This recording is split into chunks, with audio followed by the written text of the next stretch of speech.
So it's like stop manipulating yourself and figure out what you really want to do. Figure out what you really want and stop attaching yourself to narratives of what you think that you want. You know what I'm saying? Or it's like get with it or get lost. That's how I am. It's like stop wasting my time and stop wasting your time.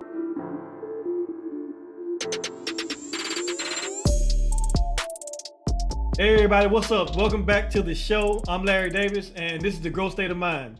And today I'm having a conversation with Sherman Perryman, and we're going to talk about mental health, entrepreneurship, life goals, fitness, and just all kinds of stuff, man. This is a man that's has a lot of depth, and he's kind of into a bunch of different things, and so I'm sure that you will enjoy our conversation today. Let me introduce you to my guest. My guest is Sherman Perryman. He's a husband, a father, author, entrepreneur, and a lifestyle coach. And today I am looking forward to just having a conversation with him. So without further ado, welcome to the show, Sherman Perryman. Hey, Sherman, what's going on, man? Not much, man. Thank you so much, Larry, for having me on your show. I really appreciate it. No doubt, no doubt. So, man, let's just get into it. So, you seem like you wear many hats, Yeah. right? Um, and so you kind of into a lot of different things. And I think uh, if in today's world, if you're not into different types of things, it's like I don't know, man. It's like, are you really like contributing to the world, especially in today's day and time, to where I guess the kind of lifestyle or this day and age requires more of you. You know what I Hmm. mean? Than being Hmm. in just kind of one lane. Like, and I just thought about that. But like, so what do you think about that as far as just kind of you know delving into different things in your life? Well, for me, it's just like I have to do that or else I will be bored. And I have I'm a creative. So when you're creative, you could almost do anything, because your mind could create different avenues or creative way to do different things, creative way to market, creative ways to do business. So it's like my mind is just like steadily churning on how to do something, when to do something, and the best way to do something. So I've always been the type to just like learn a lot and then apply what I'm learning. And with that being said, I ended up developing skills that will allow me to, do different kind of things and join different kind of things and be in different kind of avenues. And it's funny because my cousin, on my birthday, she called me and we talked, and she told me about something called My Human Design, right? So it's kind of like you put in your birthday and the time you were born, and it'll come up with your human design. And my human design is a manifesting generator. So a manifesting generator is somebody that it's like a special, it's like a rare, design, a rare case of people, right? And so when I looked it up and I started doing research on it, it was like manifesting generators need a lot of things going on at one time, or else they'll be bored because this is just how they operate. And when I looked at it, I was like, wow, like I used to think that something was wrong with me because people would be like, man, you got too much going on. You need to hone in on one thing. You got this, you got that. And I was just like, I can't. Like, it's impossible for me to just say, okay, I'm gonna stick with this because I will be bored. Now, I don't mind sticking with, certain things if it's like fruitful or if it requires my time. But then it's like if you can knock something out in a couple hours, what are you going to do with the rest of your day if you want to be at a state of like high productivity? And then on top of that, you can do many things if you work in partnerships and work with other people. So it doesn't require too much of your time. So I like to work with, different people on different projects. So I'm an executive producer for a docuseries called Black Business LA. And, I put time in it, but I don't put as much time in it as the director and the filmmaker and the people that are editing it. But it still allows me to say, I contribute my role, my skills, and what I can do. So it's kind of like it's kind of an interesting balance, but anything that I've ever really done, I've relied on other people to help me if I didn't have like that polished skill set to make it come into fruition. So I like to take on projects. That's my thing. Like with Militant Grind, with my brand, I have a podcast, also coaching and things like that. And, I have a calendar. So my calendar is there. It organizes, the times that the times, what I'm doing, what I'm talking about, etc. So I kind of like created systems to automate some of the things I'm doing so I don't get overwhelmed with, so much productivity. So it's like I have Calendly, I have a system that could, a fulfillment center that could help me with my merch. I have a guy to help me out with my web design. I got somebody to help me out with designing the clothes if needed be, and we have a partnership. So it's not necessarily me that's like, man, I'm gonna do it all and it's all about me. It's more so I want this done. So I'm gonna involve myself in it. And on top of that, I'm working with other people. Yeah, yeah.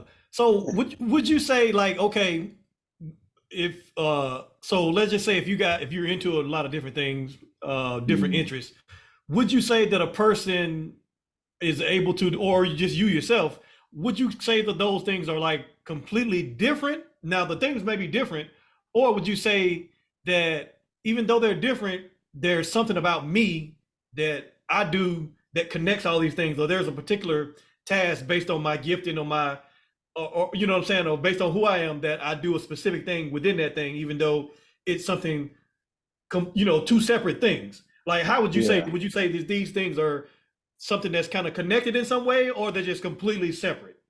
No, I feel like all of them are connected in some kind of way.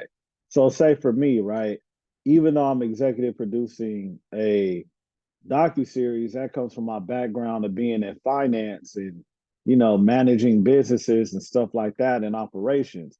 So it's like I could take that skill and apply it here.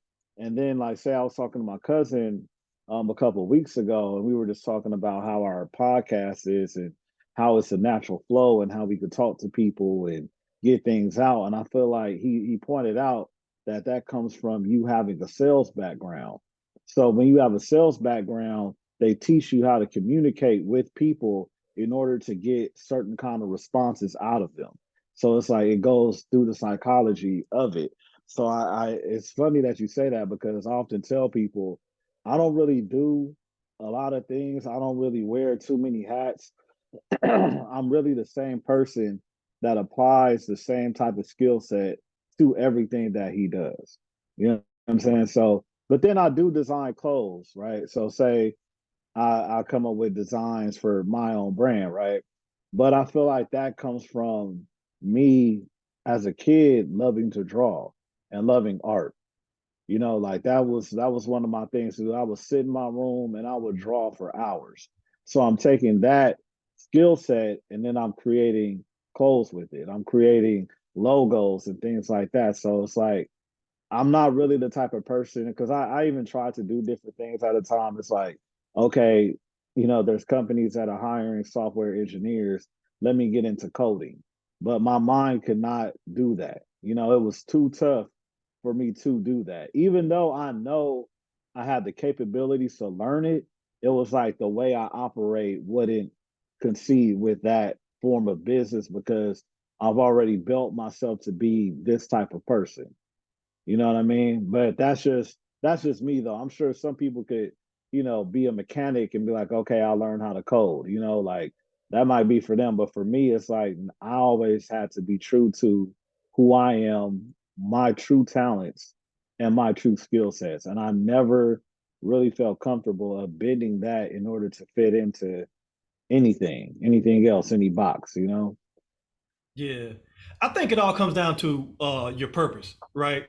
Because I Hmm. think that your purpose, if you are living in your purpose and you actually know your purpose, even though you may do different things, whatever your purpose is, that should be there. That it should be like a through line, uh, to say, okay, my purpose is if I help people, if my purpose is to help people, I may help them through this avenue or through that avenue or through this. You know what I mean? And so it's like it makes me think of something some TD Bishop TD Jake said one time.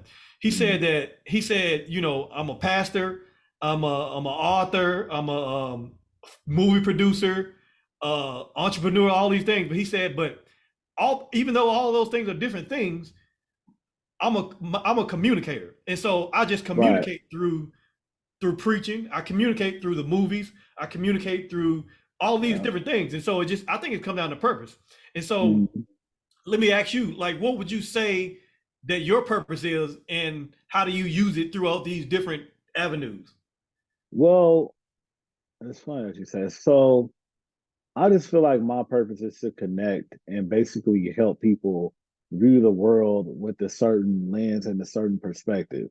So, say when I used to do taxes, right? I would always be confused because people be like, "Nah, I want to sit down with you in person," and then they come see me in person, and we're talking about something totally different than taxes. Or they'll ask, "Hey, what do you think about this? What is your advice on this?" So I feel like I'm also a communicator, but it's also just like helping people see things through a different lens, through a different perspective, based off of how the world and how like my community views who I am. Because you could think, sometimes you could think whoever you are, but what really counts is like how the world views you and your purpose. So it's like I will be the symbol of like a leader to be like, nah, man, we need to do it like this, or hey, what does Sherman think about this? Or hey man, like I came up with this idea, I want to pick your brain. So with me knowing that, that's how I am viewed in the society, I was like, I need to hold on to this, because I like doing it. I could be on the phone giving someone advice, and breaking things down for them. And then be like, oh, so now I'm just like, I really like that's a skill that's effortless to me. Like say TD Jakes, you mentioned him being a movie producer, right? So I got into being an executive producer for Black Business LA because I'm in contact with so many Black businesses in Los Angeles. So I reached out to them. They're like, yeah, I want to be on the documentary. I cast it, I help with certain things. I mean, I didn't direct and do the technical part, but it's like me communicating with people and dealing with so many people, I could reach out to them, bring that audience here and, flourish. And now we have a 9 series documentary that we're working on, you know? So yeah, man, I would say, something like that. Yeah, yeah, yeah.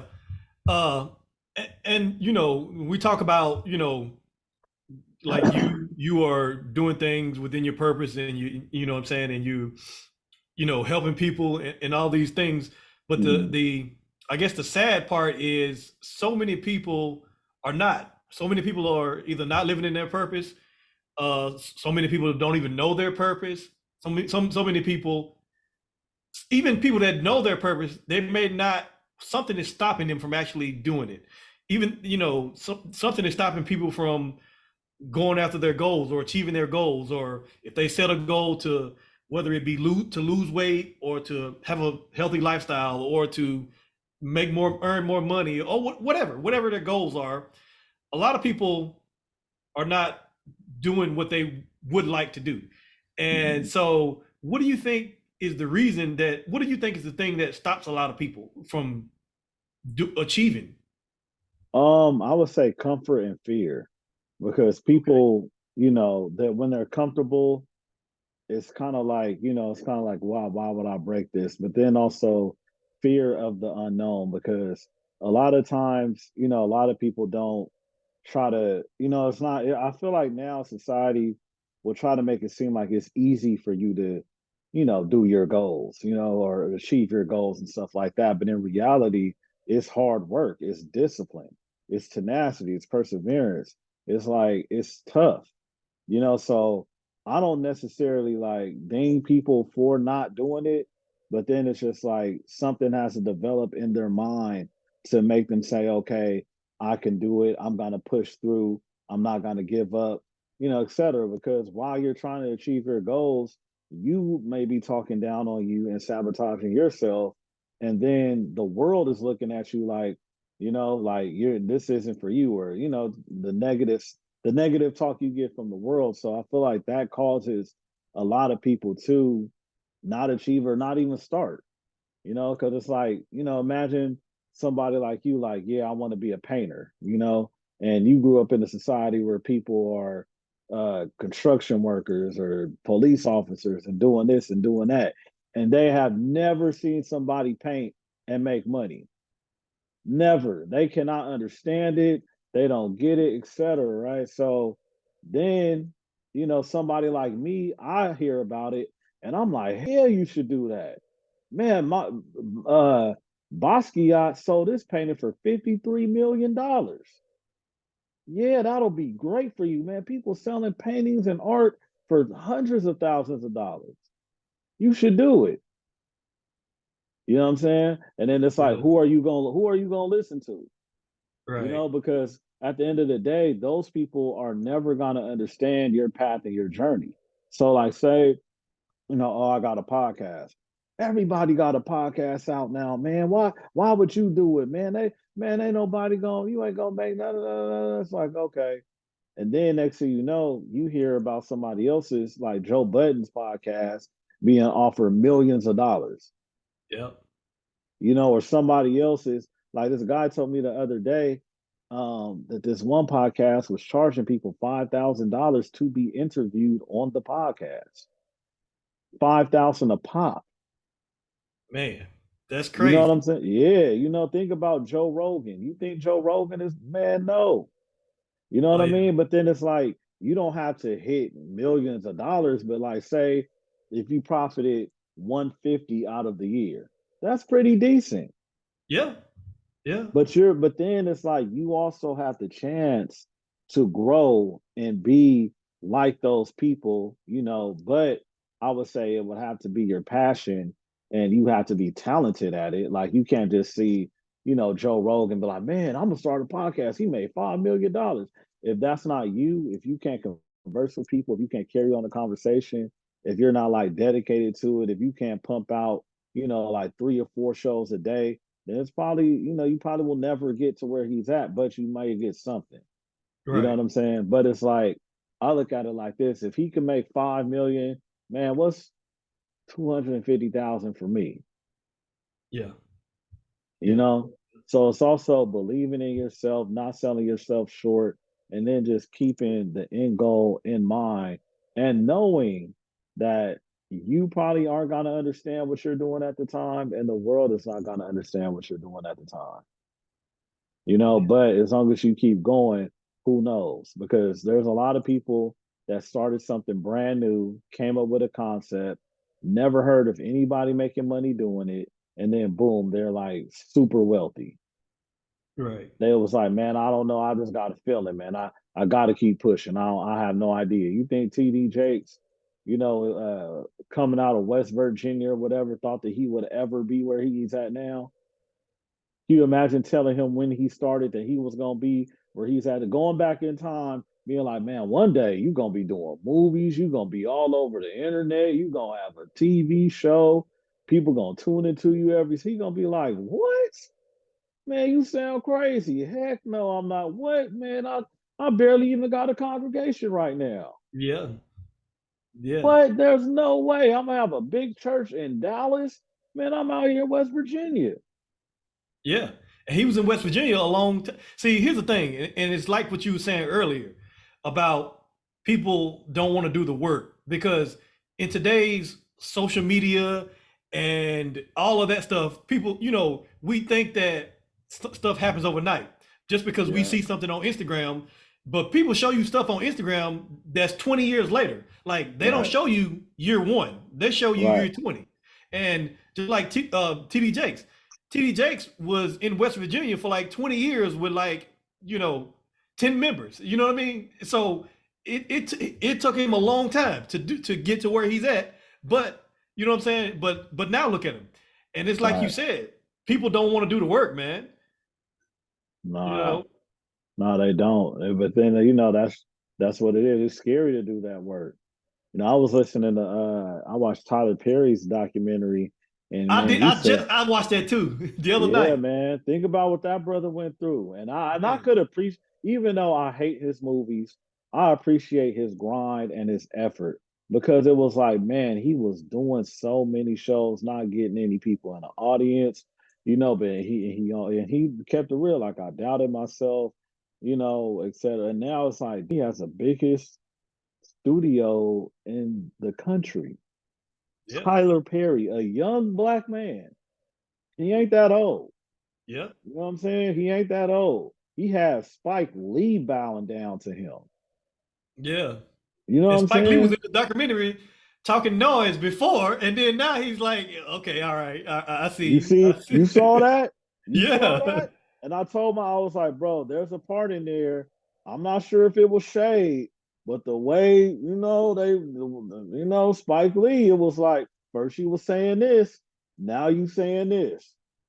You know what I'm Yeah. saying? But then I like that Tyler Perry still gave him a soundstage. Yep.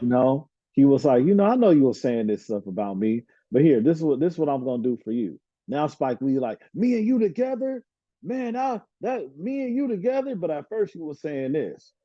You Yeah. know what I'm saying? But he let his work speak for him. He let his effort speak for him. And one thing I can appreciate is that the brother never deviated from his audience. He knew who his audience was. And he funded his own films. Yeah. His audience is for single black women that's struggling or black women or whatever. He has a certain demographic.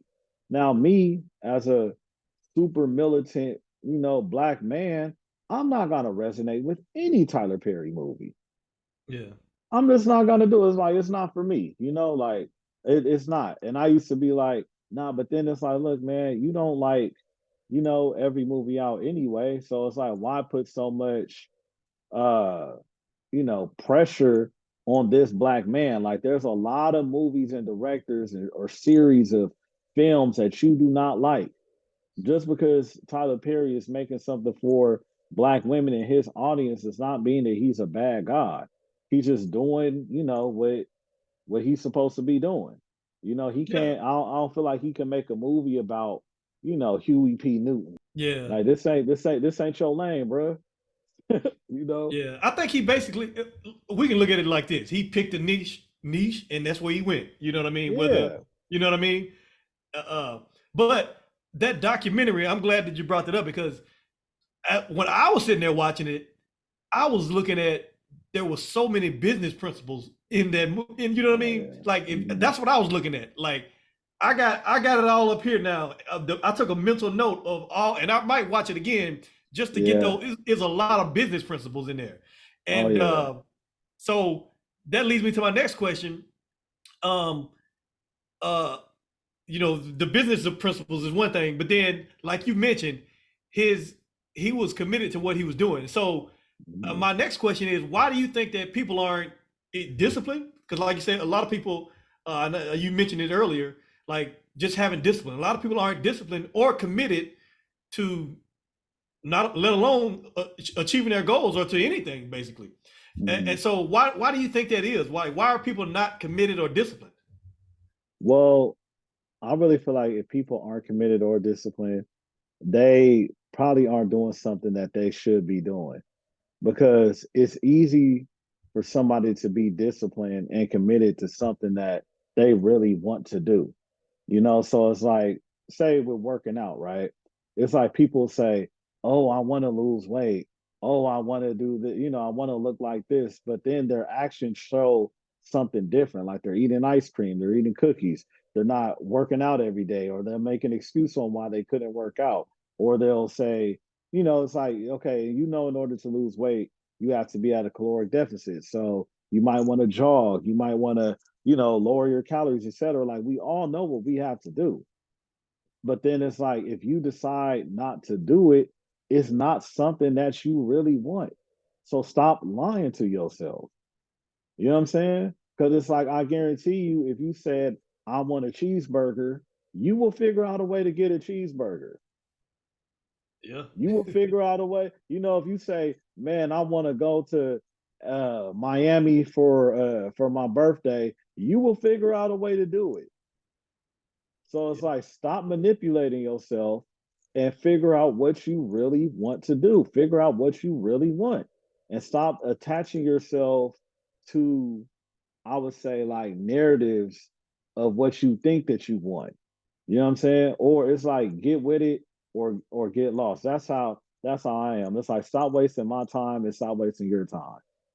So basically, so it sounds like you're saying that it's not even a matter of willpower, if because willpower won't work if you really don't want something. Like if you Yeah, really if you don't don't if want to do the work to lose weight or whatever, it doesn't matter how much willpower you got. yeah, because it's never gonna because you don't have the true desire to do it. So it's like, man, I want to, but then it also goes back to, what's your why? You know what I'm saying? So it's like, why do I want to look like this?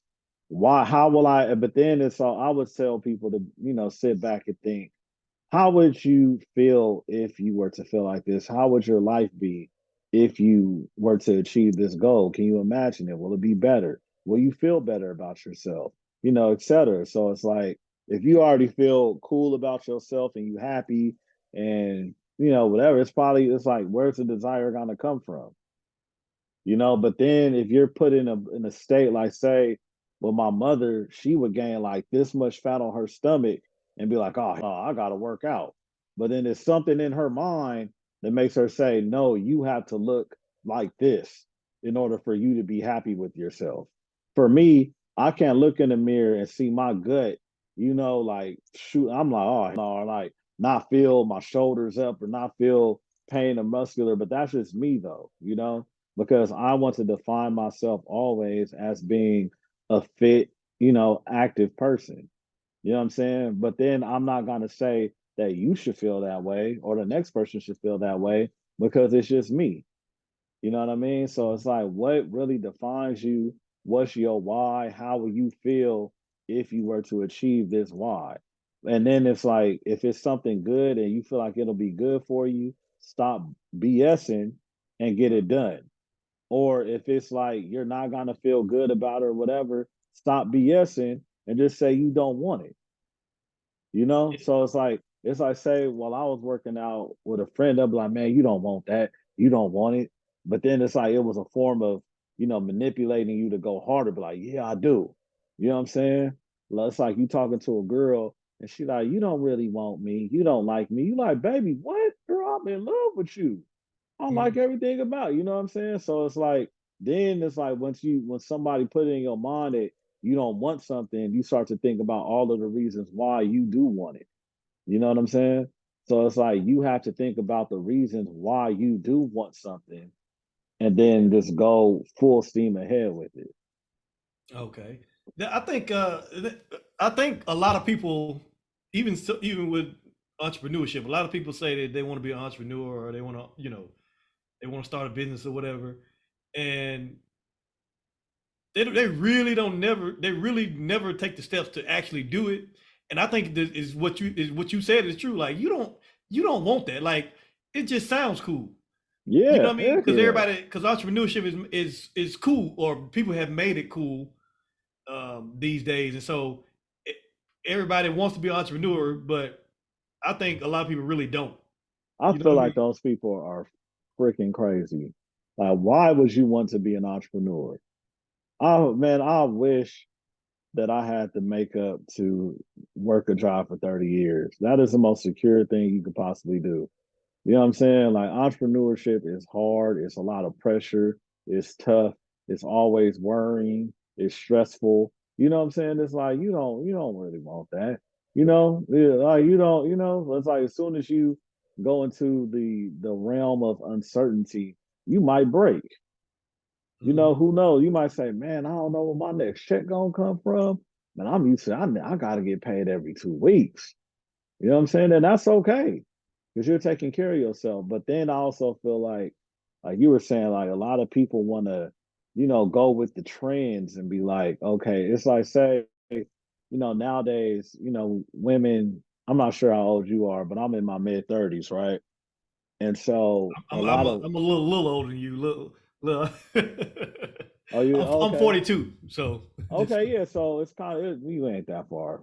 No, so basically, a lot of women now in the generation we grew up in, it's like they want to be married. A lot of them are unmarried or single, right? So it's like, okay. I want to be a wife one day. Okay, cool. That sounds good. But what is a wife? A wife is not a woman that's outside, drinking, going to parties, what I'm saying, dressing like this, dressing like that, doing all of these extracurricular things.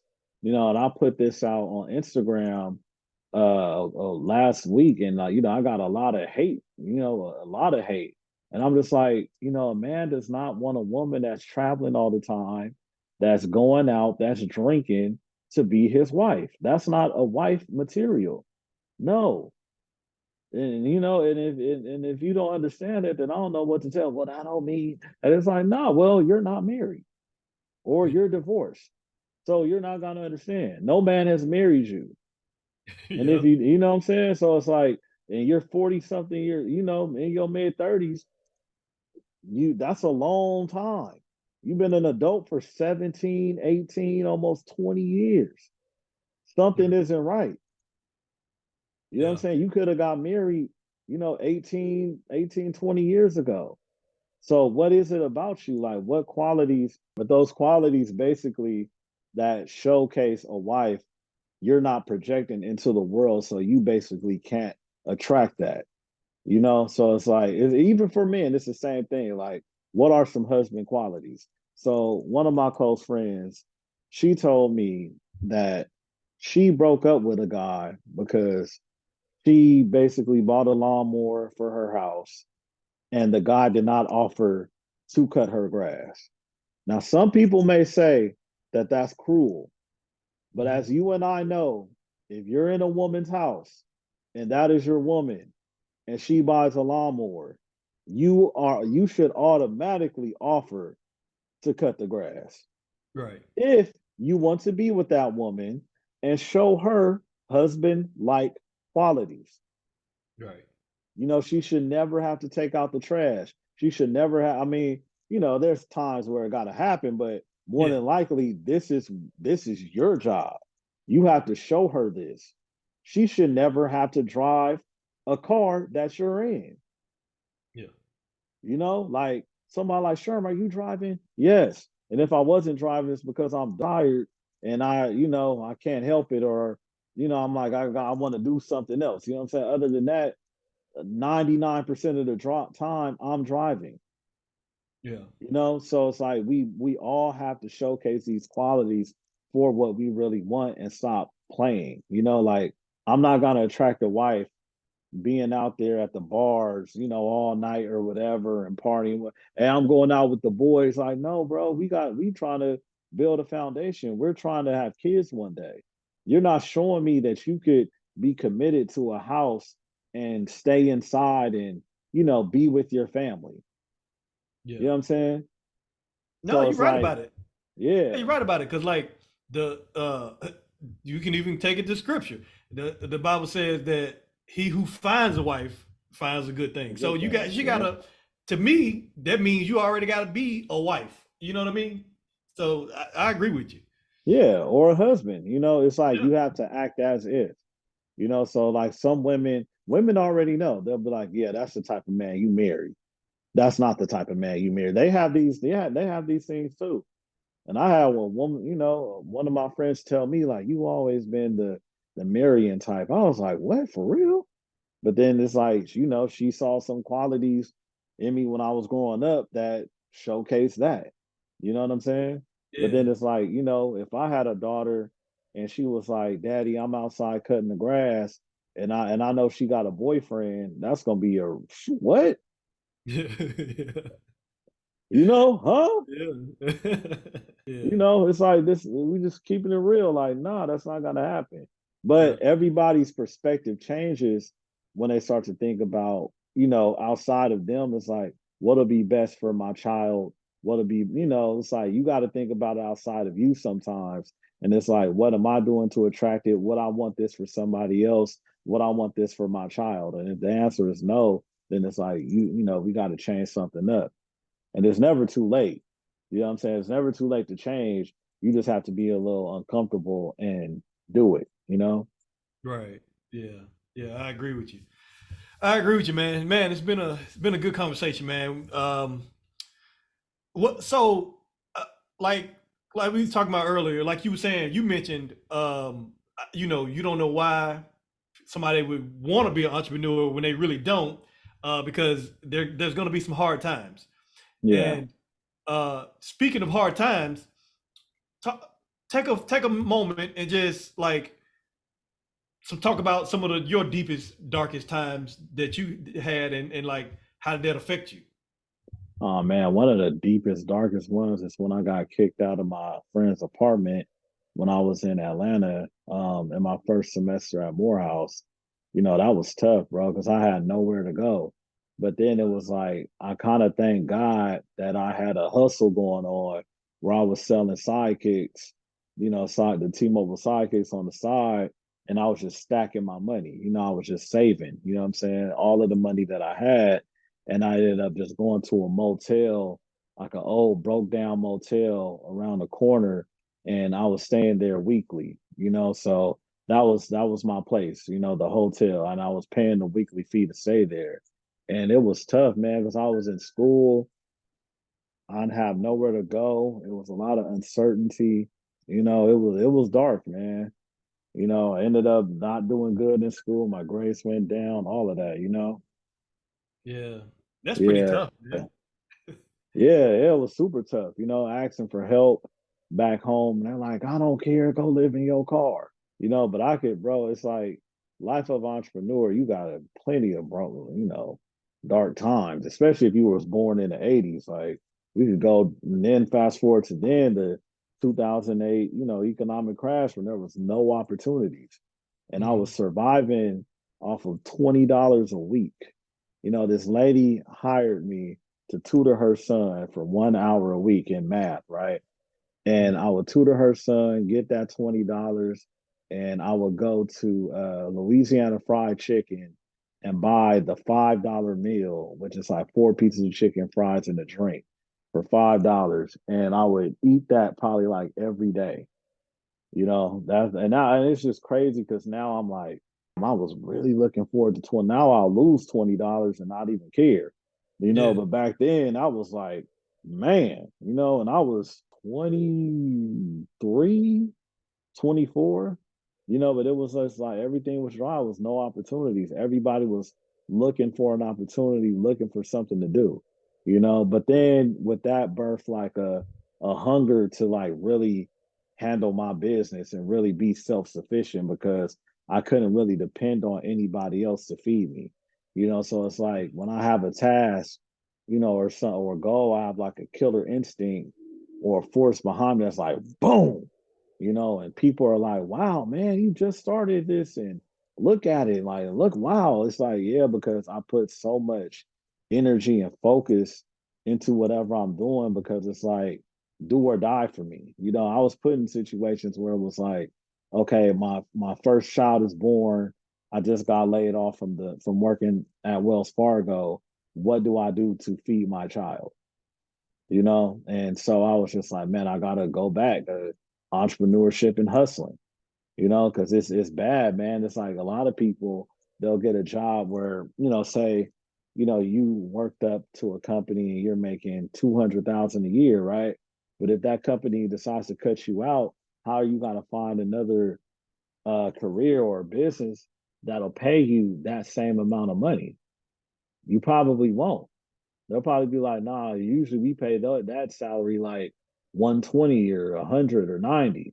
That company was paying you that much because you were there for so long, et cetera, but we only have this available. So with that being said, it's kind of like, you will have to move, you will have to lower your lifestyle, you will have to make some lifestyle changes, et cetera, because you were not in control of your own destiny. But yeah, man. So okay, so you kind of went through a lot of things, and you know, it seems like you let those things strengthen you. You let those things kind of drive the way you are today. Mhm. Um, uh, and this will be my last question for you. I'm gonna let you go after this, but what would you say? Like, how will you help, or how do you help people who are either going through a tough time, or they're trying to achieve some of their goals, that whether it be, personal or professional or lifestyle changes or whatever, you know what I mean? Or just trying to pull themselves out of a dark moment and get to the other side of it, or whatever they're trying to achieve. Like, how would you, what are some things that you can say to help those people, because you've basically lived it and done it yourself? Yeah, well, I usually don't focus on like trendy terms or telling them things to feel better about themselves. It's more so like accepting and embracing the reality that you're in. Know that you're in it, and then know that it's just gonna take time to get out of it, or you got to put forth the effort to get out of it. A lot of times we're in dark times because of the results of the choices that we've made. So being accountable for where you're at and knowing that you're in control of your own destiny is one of the ones as well.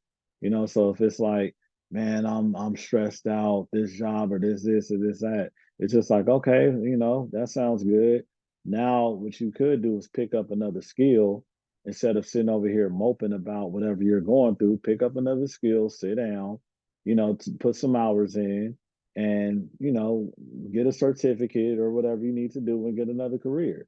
Because the time that you're spending moping about it, it's time that you could have spent creating another avenue or putting energy into something that could actually change it. And a lot of times, I'm the tough love guy. Man, I tell people things that, they think that I'm trying to break them down, but then I always get the ones that contact me after a few months and be like, you know what, you were right. You were right. Because a lot of people are so used to hearing fluff. You know what I'm saying? It's like, nah, this is the truth. Like you can't tell me that I'm wrong if I have what you want. You know what I'm saying? Like say if you're if like say you're a married man, you've been married for I don't know if this is true, but 10, 15 years, I'm a single man and I'm over here looking at you like you don't know what you're talking about. It's like, nah, bro, if you want, I have what you want. I know what I'm talking about. But people's egos conflate with reality so much these days where it's kind of insane to me. It's like, nah, man, like you have to lower your guard, lower your ego, and accept your reality for what it is in order for you to make that change. You have to say, man, there's some things I need to work on within myself, so I can have what I really want. It's like, say, uh, I question people like this. I say, look, I say, Larry, right? All right, Larry, what will the millionaire you be doing tomorrow? What does answer that question? What will if Larry was worth $1 million, what would he be doing tomorrow? How would his day be? Well, I mean, Larry will start his day with intention and focus on what I have to do that day. Uh, I'll start my day with a plan, because I know millionaires have a plan and they respect time. And so Hmm. I won't be just flapping in the wind, not knowing what I'm going to do and all that stuff. So that's where I'll start with, like, okay, what is my plan for the day? Uh, where do I need to be? What time do I need to be there and all that? Because, like I said, I think millionaires or any person that's successful at anything, they one thing they do is they respect time. Right. And so that's kind of some of the things that I would say. Yeah. And then it's like, okay, what's stopping you from implementing those principles and those strategies tomorrow with no money? Nothing. So it's like if you start with those principles of what you just said and implement them daily now, you'll probably be a millionaire one day. It'll probably change. You know what I'm Right. saying? So it's like if you were if even if you were a husband, how would your day go? What would you be doing? You probably wouldn't go out. You probably wouldn't be out drinking. You probably wouldn't sleep till 11 o'clock. You'll be up every morning, you know what I'm saying? Helping with the kids, doing this and that and the third. So get used to that rhythm now, just so you could manifest exactly what you want. Right. You know what Man, I'm that's saying? good.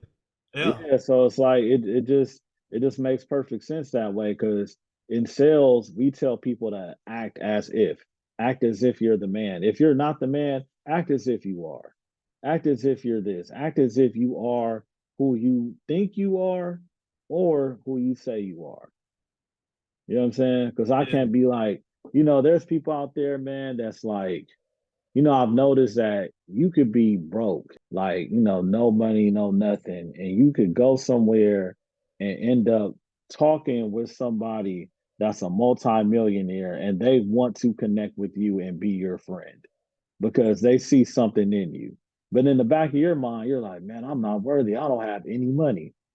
I Mhm. don't, man, how am I going? And they like, man, I don't care about that. It's not what's on you, it's what's in you. That's it. Like say today, one of my mentors who's in the trance of buying a major league baseball team texts me today, hey, whenever you're around, let's catch up, da da da da. And I'm not gonna boast about it, but it's like, no, that's my guy. We've been in contact for years, older white guy, really cool. We just have a friendship, but I'm not his friend because of his business situations. I'm his friend because of how we connect with each other. But at the end of the day, I know for a fact that it's possible for me to be in that realm because I could get along with people already in that realm. You know what I'm saying? Or I'm in contact with them or I could communicate with them. So now I see it like this. I could either be talking to him, where he's at, or I could be down here with the people that I grew up with that no longer serve me. Because a lot of people, they can't go up because of who they are. Like some people, it's like, nah, your energy can't, get up here. But it's easy for some people to bring themselves down, to that level and then come up again. But now I'm like, man, I want to stay up here. Right. I don't want to bring myself down no more just so I could deal with the homies in the hood and talk to them. You know what I'm saying? Like, I don't want Yeah. to do that no more. I want to say, because I know I could be up here. I could talk, I have conversations with these people. They say, hey, man, what's your number? Let's connect sometime. But Mhm. I don't because I want to stay loyal to this. Yeah. Has that happened to you before? Yeah. Yeah. Eh, Man. Yes. Too many times. So Cool, man. Bro, I'm telling you, it's real life. yeah, I know what you mean. And some of it is your family, and so man, I get it. But man, bro, man, we can talk all day. I wish we had more time. Um, Man, I like what you said. You said when you said it's not what's on you, it's what's in you, and that was a mic drop line right there. Um, Two things that I'll remember from this conversation. Two things that I'll pretty much remember from what you said and what we talked about is one thing: stop lying to yourself. Just see, you know, the truth is what it is, what it is, and that's like where you start. Stop lying Right. to yourself and speak the truth. And then the other thing that I remember is um, act as if you are what you want to be, or you are, you know what I mean, where you want to be. So those are the two things that I take away from this conversation. And like I said, man, it's been a great conversation. Man, let us know where we can connect with you, man. Militantgrind.com has all of my links. If you want to contact me personally on Instagram, it's Daddy Daddy War WAR Locks LOCS. So it's a lot of entendres in there, but that's kind of that's my Okay. alter ego because I'm not sure if you've seen Annie. Annie's dad, who was the rich guy, was Daddy War Bucks, and so I Mhm. call myself Daddy War Locks. Then I'm a father. I'm a fan of like war movies and war, and I play Call of Duty and stuff like that. And I have locks. So it's kind of like, it's a lot of entendres in there. You know what I'm saying? But I got you. yeah. I got you. I got you. Yeah, so And that's where they can find me. yeah, yeah. And we'll drop all those links in the description below so people can reach out to you. Man, it's been a good conversation, man. I'm pretty Thank sure you. that my audience got a lot of value from our conversation today. So, man, I appreciate you coming on the show. Man, thank you for having me, man. I really enjoyed it. It's been like a good flow for me, man. Maybe because I ate, but yeah, it's been still good. But I had two interviews earlier and I didn't eat. My mom was going crazy. I was like, "Whoo, wee." Yeah, but yeah, that's probably why, man. Thank you so much for having me, bro. I really appreciate you. Appreciate your time. And yeah, man, looking to connect again soon, brother. Yeah, for sure, man, for sure, no doubt. All right. Hey man, hey everybody. I hope you enjoyed my conversation with Sherman Perryman. That's it. That's all I got for this episode. Thank you for tuning in. Listen, if you like the show, please rate it and leave a review in iTunes, Spotify, or wherever you're listening. If you're watching this on YouTube, like it and share it with somebody who you know will benefit from it. And don't forget to subscribe so that you can get the updated episodes when they get released. Thanks again for watching and listening. And remember, let's win in life. And in order to do that, you got to keep a growth state of mind.